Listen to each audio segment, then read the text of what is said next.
Hai semuanya, selamat datang di Dami Official, tempat di mana setiap drama menyimpan makna dan setiap konflik menyentuh kenyataan hidup kita. Cerita kali ini nggak sesederhana gosip tetangga. Ada luka lama yang kebuka lagi, ada senyum palsu yang akhirnya retak, dan ada kebenaran yang siap bikin semua berubah. Tarik napas yang dalam, duduk yang tenang, karena cerita sesungguhnya baru akan dimulai. Kontrakan Rempong episode 37 Permintaan Maaf. Halo semuanya. Jumpa lagi bersama saya. Kali ini admin akan menjelaskan alur cerita Kontrakan Rempong dengan judul Permintaan Maaf. Semoga kalian suka dengan ceritanya. Yuk, langsung saja kita saksikan bersama. Adegan awal. Siang itu, Isaya sedang menjemur pakaian, tapi seperti biasa, penuh drama. Langsung sama gua ya. Untung aku ada sempak yang bisa keluar sendiri, jadi nggak ribet saat pipis.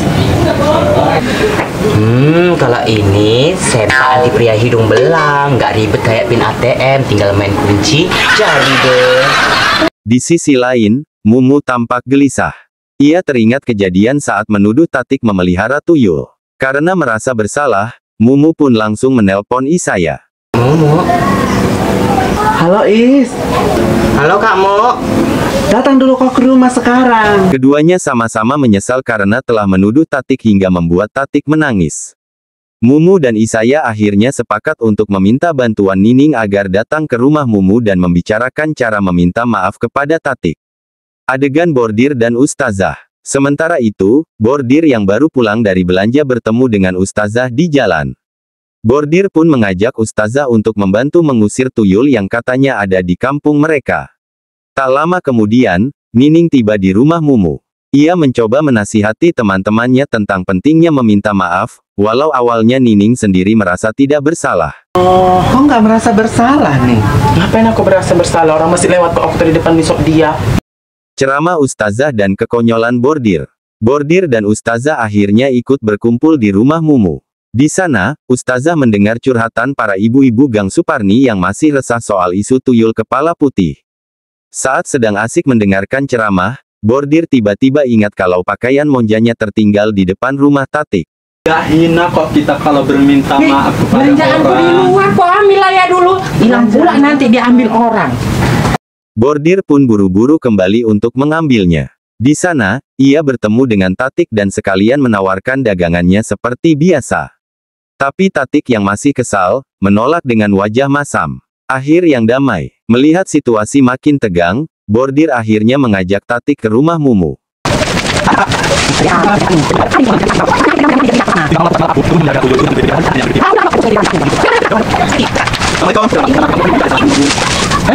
Sesampainya di sana, Mumu, Isaya, dan Nining dengan tulus meminta maaf atas kesalahpahaman yang pernah terjadi. Jadi Ti, aku mau minta maaf Lati samamu dan nuduh kau yang enggak buat heboh Ti. Aku minta maaf dari hatiku yang paling dalam Ti. Kau janganlah sakit hati sama aku ya Ti. Iya Kak. Aku minta maaf. Aku minta maaf juga ya Kak. Tatik pun menerima permintaan maaf mereka dengan hati lapang. Semua kembali akur dan suasana kontrakan pun kembali hangat seperti dulu. Pesan moral. Dari kisah ini kita bisa belajar bahwa fitnah itu lebih kejam daripada pembunuhan. Jadi, sebelum menuduh seseorang, pastikan dulu kebenarannya. Ya. Kalimat penutup bisa untuk outro video. Lebih besar dari, terima kasih sudah menonton, teman-teman. Jangan lupa like, komen, share, dan subscribe channel ini supaya tidak ketinggalan episode berikutnya dari Kontrakan Rempong. Nggak ada salah paham lagi. Ya udah ibu-ibu, saya duluan dulu ya. Ada aktivitas lagi yang mau saya kerjakan. Ya udah, assalamualaikum ibu-ibu. Kalau kamu suka cerita seperti ini, jangan lupa kasih like, komentar, dan share ke teman-teman kamu ya. Klik tombol subscribe biar kamu nggak ketinggalan drama berikutnya dari Dami Official. Terima kasih udah nonton sampai habis. Semoga harimu tenang, hatimu damai, dan hidupmu penuh berkah. Sampai ketemu di cerita selanjutnya.